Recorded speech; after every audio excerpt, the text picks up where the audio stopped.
A woman who commanded tens of thousands of pirates. A woman who forced the mighty Qing Dynasty to negotiate instead of fight. A woman so powerful that even European navies hesitated to challenge her. Her name was Ching Shih, and for a brief moment in history, she commanded the most feared pirate fleet the world had ever seen. And what she did next shocked even her own allies. At the turn of the 19th century, the South China Sea was chaos. Trade routes between China, Southeast Asia, and Europe were booming. Ships carried silk, porcelain, silver, and opportunity. But where there is wealth, there are always those willing to take it. Piracy wasn't new to the region. Small pirate bands had long harassed coastal villages and merchant ships, but they were disorganized, rival groups competing, fighting each other as much as their enemies. That would soon change, because in this chaos, one pirate captain began to rise above the rest. Zhang Yi.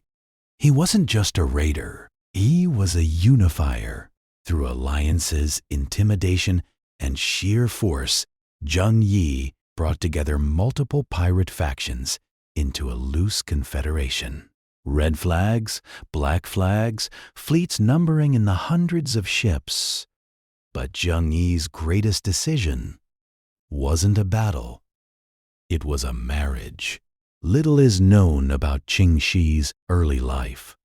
Some accounts suggest she worked in a floating brothel in Canton. Others say she came from humble origins along the coast. What is clear is this: she understood power. When Zhang Yi took her as his wife around 1801, she didn't remain in the background. She became his partner, not just in name, but in strategy. Together they expanded the pirate confederation into something far more dangerous: a system, a hierarchy, an empire at sea. Then, in 1807, everything changed. Zhang Yi died suddenly, lost at sea. In most pirate crews, this would have meant collapse. Rival captains would fight for control. The confederation would splinter into chaos.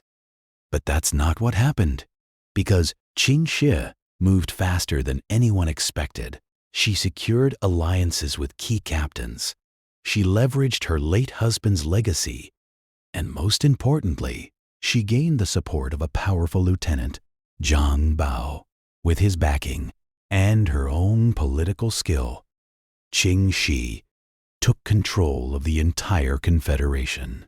A woman commanding one of the largest pirate fleets in history. And no one could stop her. Under Ching Shih, the pirate fleet didn't just survive. It became unstoppable. At its peak, her confederation may have commanded over 300 ships and as many as 40,000 to 70,000 pirates. But what made her truly dangerous wasn't just size. It was discipline. Ching Shih enforced a strict code of laws, something almost unheard of among pirates. Loot had to be registered and fairly distributed. Theft from the communal treasury was punishable by death. Desertion meant execution, and her most infamous rule: any pirate who assaulted a captive woman without permission would be executed. This wasn't chaos anymore.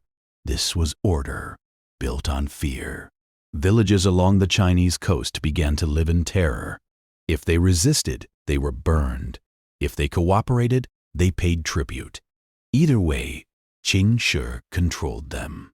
The Qing Dynasty, one of the most powerful empires in the world, found itself humiliated. Imperial fleets were sent to crush the pirates. They failed. Again and again. Ships were captured. Commanders were defeated. Entire squadrons disappeared into the vastness of the sea. It wasn't just China struggling. European powers, Portugal and Britain, also had a presence in the region. Their ships, armed with cannons and trained crews, were among the most advanced in the world. And yet, even they struggled to deal with Ching Shih's fleet. Because this wasn't a ragtag group of raiders. This was a coordinated naval force. Fast, flexible, and ruthless. But power like this doesn't last forever. By 1809, the pressure was mounting. The Qing government changed tactics. Instead of relying solely on military force, they began coordinating with foreign navies. For the first time, Ching Shih faced a united opposition. Battles became harder. Losses began to mount. Supply lines grew strained. And then came the turning point. Not a defeat, but a decision. In 1810, Ching Shih did something no one expected. She negotiated. Rather than fight to the bitter end, she approached the Qing authorities with an offer. Amnesty. Incredibly, it worked. The Qing Dynasty, exhausted by years of failure, agreed. Ching Shih and her pirates would be pardoned. They could keep much of their wealth. Many would even be allowed to join the Imperial Navy. It was an extraordinary outcome.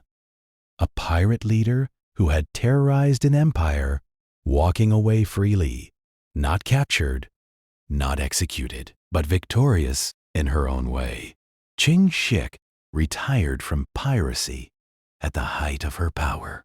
She settled down, reportedly running a gambling house and living out the rest of her life in relative peace. No dramatic last stand, no tragic downfall, just survival, and in many ways, triumph. Her story challenges everything we think we know about piracy. In a world dominated by men, she rose to command tens of thousands. In an era of chaos, she built order. And when faced with overwhelming odds, she chose strategy over pride. She didn't just survive history. She bent it.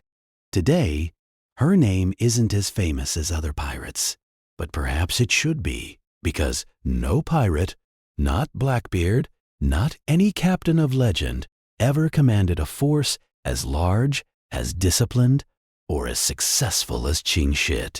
She was a ruler of the sea.